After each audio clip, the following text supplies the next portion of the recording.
The Endless Night, a full Purge story.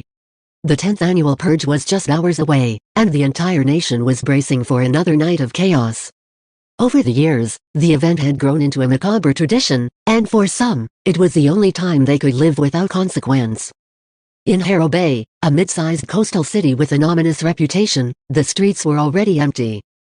Businesses had long since boarded up, and those who could afford it fled to secure bunkers or remote areas, leaving behind the poor, the desperate, and the vengeful. 5 p.m., the calm before the storm. Sarah Jennings, a 29-year-old ER nurse, had just finished her shift at the city's central hospital. She'd seen the results of past purges, broken bones, stab wounds, gunshots, and worse, and she was in no mood to be part of this one. Sarah had never purged and didn't believe in it.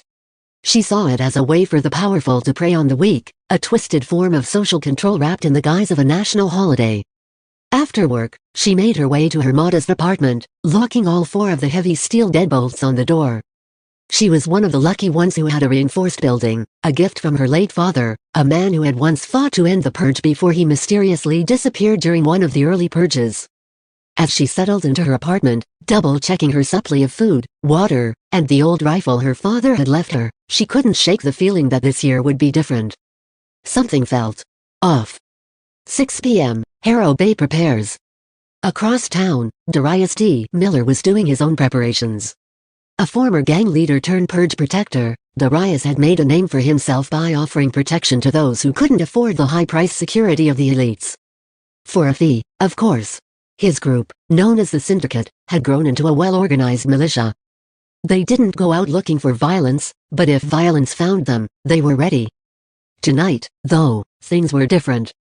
D had heard rumors, dark ones, that a well-funded militia, armed with military-grade weapons, was coming into Harrow Bay with the goal of taking over the city entirely. It wasn't just about surviving the night. They wanted to control it. Darius glanced at his crew, hard-faced men and women in body armor, all armed to the teeth. They were ready for a war.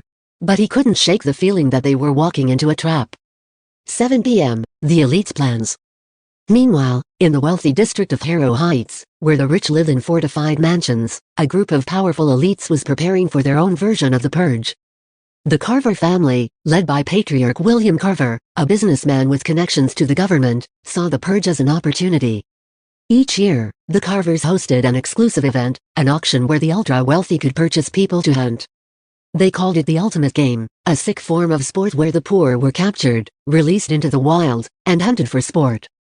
This year's guest list was filled with billionaires, politicians, and celebrities, all eager to participate in the twisted festivities.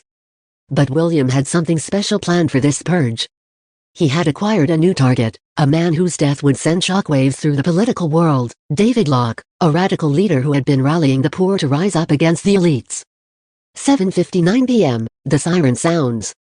As the final siren echoed through the city, the once quiet streets exploded into chaos. Masked figures flooded into the streets with guns, bats, and knives. Fires began to spread, and the sound of gunshots echoed in the distance. It was the beginning of the purge, and there was no turning back. Sarah, huddled in her apartment, listened as the sounds of violence echoed from every direction. She gripped her rifle, the weight of it heavy in her hands. She had never fired it in her life, but tonight might be different. Outside, her building was relatively quiet, for now. 9 p.m., the Syndicate under siege. Darius and his crew were holed up in their fortified warehouse when the first wave of attackers hit. They weren't the usual ragtag group of purge thrill-seekers. These masked figures, dressed in black, was approaching her street. They carried crowbars, baseball bats, and a sledgehammer. Her heart raced as she zoomed in on the feed, hoping they would pass her house and move on. But they didn't. The group stopped right outside her gate. "Come on, this place looks loaded," one of the men shouted through his mask. The others cheered, and they began to examine the perimeter of her home. Emma's stomach dropped. She had prepared for this, but no amount of planning could quell the terror she felt. They started pounding on the steel gate, testing its strength. run a slant. We're gonna run a slant right through this yard. We're gonna come back to the ball. Hey, but the thing is, we're gonna have to run it back. He's gonna run the ball. You know what I'm saying? We're just gonna fake it. So it's gonna be like a fake pass. You know what I'm saying? Like, you know what I'm saying? Like, and then you gonna come back. Then you gonna run a slant. Go. All right. Hey, Mitchell. Throw me the ball. Hey, taps. Hey, come back.